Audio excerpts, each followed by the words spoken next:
Hello everyone, let's make some Karnataka-style BisiBeleBath today.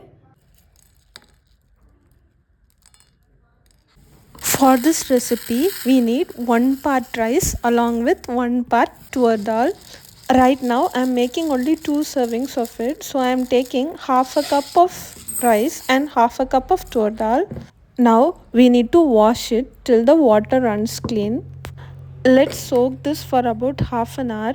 Meanwhile, let's do all the other preps required for this recipe. First, let's soak some tamarind in water. I've taken half of a tamarind today. You can also substitute this with tamarind paste. Next, wash and chop some vegetables. Today I am using 1 carrot, a few beans, a green chili, a tomato and some frozen peas. You can use any vegetables of your choice.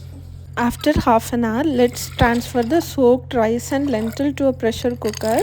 Now to this add in 3 parts of water to that of rice. Since I have taken half a cup of rice, I have added 1.5 cups of water.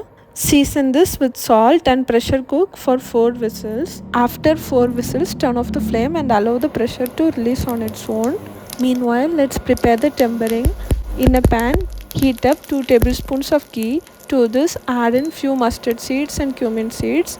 Once it begins to crackle, add in some curry leaves and a dry red chili. To this, add in 2 tablespoons of BisiBeleBath masala. I am using the MTR BisiBeleBath masala powder. You can use any brand of your choice. If you couldn't find the BisiBeleBath masala in your place, you can substitute it with sambar powder and a pinch of jaggery. Now to this, add in the soaked tamarind water.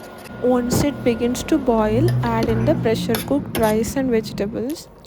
Add the rice and vegetables one ladle at a time and mix it all well. Now we need to stir and cook this for 5 more minutes till the consistency is as shown.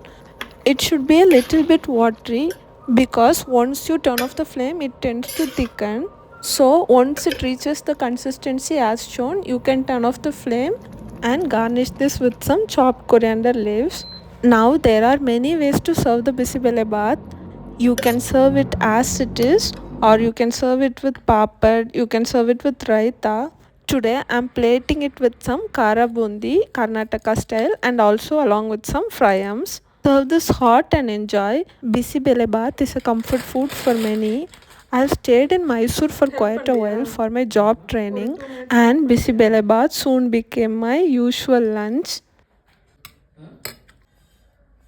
Hope you found this video useful. Give this recipe a try and share in your feedback in the comments. Subscribe to my channel Curry Bites for more future recipes. Thank you for watching.